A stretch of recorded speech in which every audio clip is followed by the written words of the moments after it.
Tia Mowry et son divorce avec Corey Hardwick, qui a fait vraiment les choux gras pendant un bon moment. En effet, elle a fait plusieurs interviews où elle s'est expliquée, elle a essayé de faire comprendre le pourquoi du comment elle avait divorcé, tous ces trucs de la personnalité, son mal-être, etc.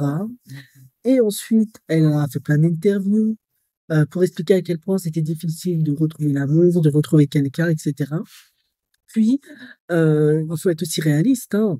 Elle s'est aussi beaucoup prononcée sur le fait que depuis son divorce, elle s'était éloignée de sa grande sœur, qu'ils ne se voyaient plus, que c'était compliqué. Sa grande sœur, sa sœur jumelle, hein. On sait tous que les jumelles sont très fusionnelles la plupart du temps.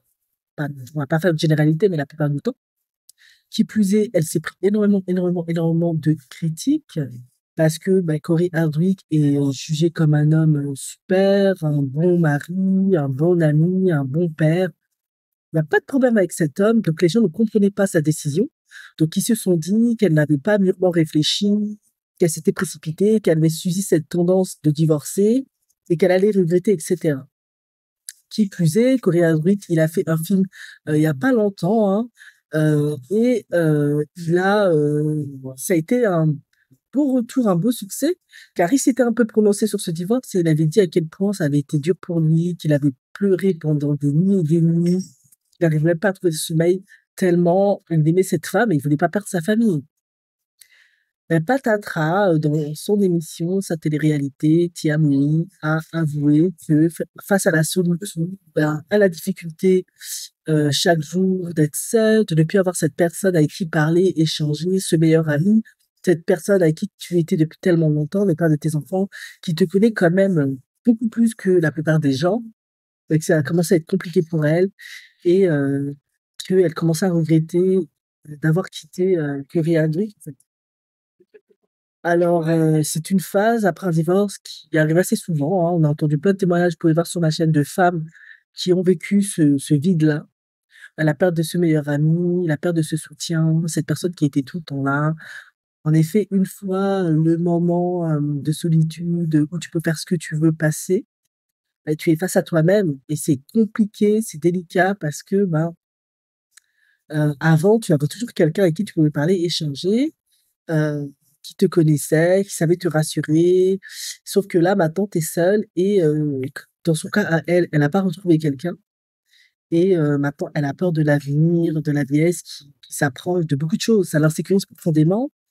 Elle a peur aussi de pas retrouver la même chose que Chloé, heu, parce que oui, dès l'instant où tu as épousé à la base, c'est que, c'était le parfait match. C'était vraiment fait l'un pour l'autre, tout comme lui. Du coup, elle a admis dans son show de télé-réalité qu'elle regrettait avoir divorcé. Maintenant, la question est la suivante, parce que plusieurs personnes se sont dit: «Est-ce que tu regrettes parce que maintenant il a eu du succès et avant il en avait peut-être moins et du coup, tu le trouvais peut-être pas assez attractif, assez intéressant?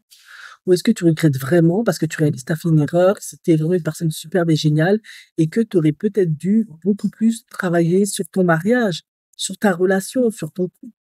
Essayer de trouver les tenants et les aboutissants pour avancer, malgré les hauts et les bas. Peut-être pas divorcer directement, mais peut-être faire une séparation, histoire de respirer, voir ce qui ne va pas, et après, quitte à revenir. Peut-être cette décision était trop précipitée. Bon, en tout cas, elle a dit qu'elle regrettait. Maintenant, je suis pas sûre que Corey Hardwick accepte de se remettre avec elle. Elle va devoir vivre, à mon avis, avec cette décision, maintenant, elle va devoir vivre avec cette décision. Parce que maintenant, elle est face à une réalité qui est que, beaucoup de femmes, pas toutes, hein, après les enfants, après 40 ans, elles ont du mal à se mettre en couple, pas toutes, parce que, il faut beaucoup de compromis et certaines ne sont pas prêtes à le faire. Elles veulent des hommes souvent qui n'ont pas d'enfants, elles veulent des hommes qui sont disponibles, elles veulent des hommes qui leur donnent de l'attention, elles veulent des hommes qui sont riches, elles veulent beaucoup de choses. Sauf qu'en face, les hommes aussi ont beaucoup d'attentes. Souvent, ils préfèrent de loin les femmes sans enfants avec les femmes avec enfants. Ils préfèrent les femmes beaucoup plus jeunes que les femmes, qui ont dépassé 40 ans. Parce que quand tu as 40 ans, tu te connais beaucoup plus, tu as plus d'expérience. Du coup, tu sais où sont tes limites et ce que tu peux accepter ou pas. Quand tu es jeune, tu te connais moins, donc tu peux avoir tendance à être plus flexible, à accepter beaucoup plus de choses, à être un peu plus, influençable, contrôlable et cetera, on va dire ça comme ça. Donc il y a tout ça qui rentre en compte, voilà. Elle en est là, elle regrette et sa bague de divorce, elle a décidé de, la réajuster pour l'offrir à ses enfants.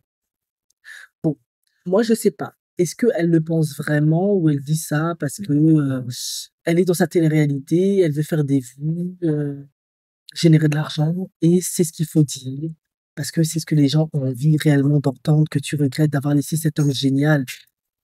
Ça reste à voir, ça reste quand même une actrice. Elle peut parfois dire des trucs pour, faire plaisir aux autres. Oui, vous avez envie de dire que je regrette Cory parce que vous le voyez tellement bien. Sauf qu'en privé, on le connaît pas dans l'intimité, on sait pas comment il est. Enfin bref. Ce qu'elle a dit en tout cas, c'est qu'elle regrette